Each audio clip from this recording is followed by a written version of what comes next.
Welcome to Community Conversation. I'm Michael Witz for LMC Media, and we've got a crowd today to talk about A Most Atrocious Thing. AMAT is the name of the movie, and it is produced by, well, I guess everybody on the screen had a hand in it. It's opening in the Chappaqua Performing Arts Center this Friday, January 13th at 7 p.m., followed by a Q&A with all of these fine folks. Welcome to everybody. Thank you. Thank you for having us. Thank you for having us. Thanks.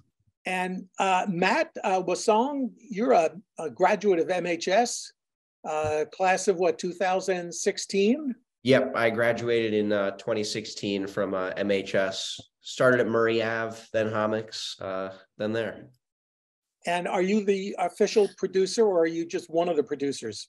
I'm the executive producers, but Ben and Christian are also producers on the film. I just kind of figured out a way to get some funds together to help finish this thing up in the last leg of the journey there. So, but it was a big collaborative effort from everyone.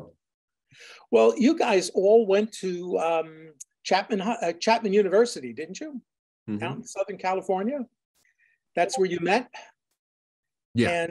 And this was this a group project that has been in the works for a long time, or did it just suddenly happen?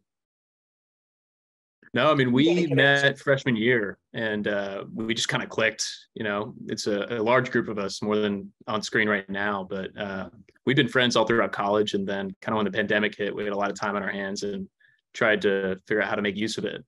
So this was really a spur of the moment. Christian kind of came up with the idea to get together and make a feature. So, okay, yeah, who wants to give me a thumbnail description of A Most Atrocious Thing? What's your elevator pitch? It's like Superbad meets Evil Dead. It's 5 college boys go to a cabin for a weekend getaway, but some bad blood that gets between them. That's our log line. So. Bad blood gets between them. And what did deer have to do with it? They were in the wrong place, you know? Some tainted deer meat on a hunting trip kind of starts to turn the group against each other. Yeah. But we also, you know, when we went out, we filmed this in Colorado in a town called Stonewall. We'd been out there a few times before, and, you know, we knew we had to, we knew we could only use what we had at our fingertips. And every time we've been out there, we'd wake up in the morning and there'd just be, you know, hordes of deer just kind of like roaming around right outside our front door. So they were always around. So we knew, you know, we had to figure out a way to incorporate them somehow.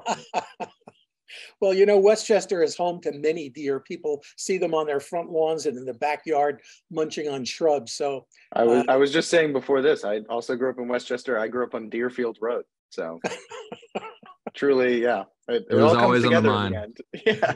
Is horror and comedy tough to mix up? Kind of go hand in hand. I mean, we had more background in comedy prior to this, but I would say you figure out that the timing of like landing a joke and landing like a jump scare or something are actually kind of the same. So it's all about the timing and how you put it together in the final product. Was this a fun film to make? Loads of fun. Buckets even. Buckets of fun? Yeah.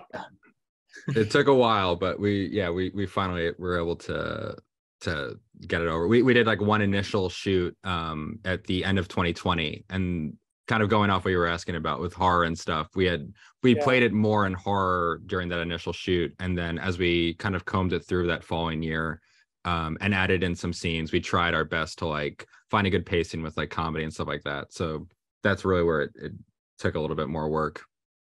Yeah, it was such like a group, you know, movie front and back that it just kind of ended up telling us what it was. You know, we kind of just kept following the fun road, and that's where we ended up. So now you're all production people. You're all in the crew, but you also acted too, didn't you? Was that tough to do, to act and to do all those other jobs? A bit, you know, there were a few of us who definitely stayed more on crew. Our main cinematographer, Elliot Thompson, he stayed behind the camera for the entirety of the shoot. He never showed his face in front. And then our other cinematographer who took over when Elliot wasn't available because he lives in Vermont, Brian Tyra, he is also in the film. And Christian also took over as cinematographer at certain points. It was difficult, but, you know, we all went through this education at Chapman and we all learned the same things, went through the same courses. So I think we all had this trust in each other that, you know, we all knew we were capable of doing this. And when we needed to switch off, we would switch off because, you know, we just trusted each other that, you know, we all know what we're doing. Mm-hmm. So this was written by not just one person, but there are several of you who wrote it, right? Yeah, I think in the end, we all wrote a scene. Yeah. What was that like? A lot of arguments, or did you basically see eye to eye? No pun intended. I mean, I think it was, you know, and like mechanics there. Go ahead, Max. Yeah, it was a lot of different. It was like, you know, someone could come with an idea, and then other people would add on to the idea, and we're like, maybe this way, maybe that way, and just like, you know, you got to spitball and play around and just see what works best. And there were even times where we filmed stuff, and then we saw it and we're like, we can make this better. So we did it again. Max, you also are responsible for the score. Yes. Can you talk about that a little bit? How did you approach it? You know, I feel like there were a few different references for that. A lot of it was, you know, like in classic horror movies, I feel like there's a lot of like strings and orchestral stuff, but also in kind of modern horror stuff, like, or thriller stuff, kind of like Stranger Things, it's very synthy. So we tried to like mix the two of those together, along with kind of the kind of just the feel of like a classic horror movie. And then it was very helpful we all live together too. So like I'd be trying stuff out, and these guys would come in and be like, oh, that's good. That seems like that's a good direction, or maybe push it a little more one way or the other, maybe a little more orchestral for this moment, or a little more like bassy and like, you know, like The Thing type stuff for this moment. It's kind of easy because if we ever had an idea, we'd just run downstairs and be like, oh, what if we tried this? You know, it's very organic the way it all came about. It sounds like it was easy, but I bet you it wasn't. No, it's but been a little over 2 years. This film premiered in LA, right?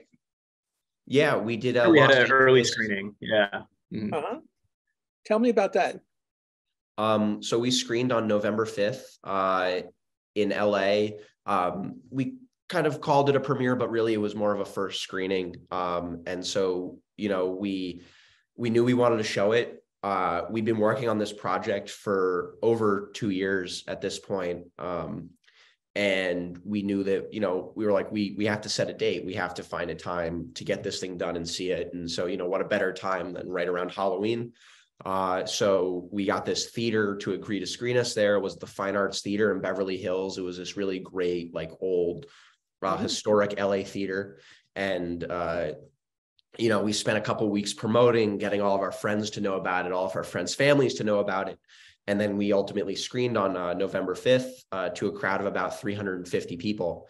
And it was really fantastic. It was an incredible night. And we were, you know, we were sitting there in the audience all together, and there's just like kind of nothing better than hearing everybody react to it for the first time, because up until then, nobody had really seen it. I got a feeling it was like just like, yeah, go on, anybody. I got a feeling that you all got excited about filmmaking when you were still in high school. And because I know, Matt, you've had a production company since you were in middle school, for goodness sakes. Yeah, I used to do bar mitzvah montages and lacrosse highlight reels. So I would I'd edit together, you know, the kids applying to college, and I'd edit together their reels. Or, you know, as soon as my bar mitzvah was over, I started editing everybody else's, and I did my brother's bar mitzvah montage, a bunch of his friends' montages, and so I did that for a bunch of years. And then, and I think you just went back to the high school at Mamaroneck High School to talk to the current young filmmakers there. What advice did you give them? Yeah, I did. So I spoke to 3 classes there. You you know, the teacher there, Elena Elmazino, she's fantastic. The classes are really great, and they learn so much about like the fundamentals of filmmaking there. You know, like how to use a camera, ways to properly frame your shot. And so I was kind of just talking them through, and she wanted me to assure them that, you know, what they're learning in this class, this isn't it necessarily, but like these are the basics that carry you through all the way to the top tier of filmmaking. Separate question that they had, they were like, how do I get money for my film? Which, you know, it's tough. A lot of people want to do that, and it's really difficult finding money for it. And, you know, one way we found some funds for our film is we did advertisements. So, you know, we would edit together ads and shoot some ads for LA businesses. We did one for this med spa called Ideal Image, another one for this water park called Wild Rivers.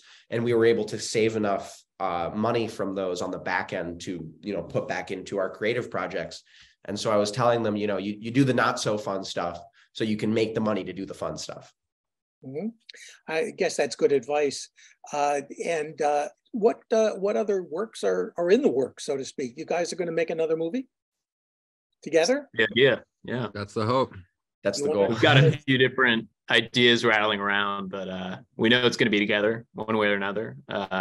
Probably sticking in the horror genre for now. So trying to figure out a way to get a modest budget. You know, this one, it was about, you know, to film the whole thing, it was about $4,000 to $5,000 total, and that includes this deer puppet right here that we got manufactured for it. And you know, post-production ended up inflating that a little bit, but, you know, as you can see from our trailer, and for people who come out to the screening, you know, we really found a way to make the money stretch as much as we could.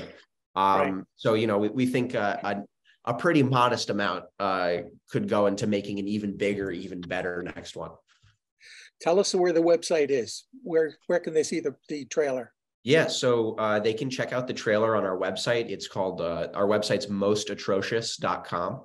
Mostatrocious.com. That is our website. You could also find it on our Instagram and social pages. Our production company is called Boxfort.TV. Now it just goes by Boxfort, but the Instagram is at Boxfort.TV. And so we have all of our previous short films there, our skits, our music videos, and then also trailers and other social media things for this film alone. So, you know, if people want to stay in touch and find out, hopefully, you know, when we'll be able to get this thing on streaming and out to more people, that would be the place to go.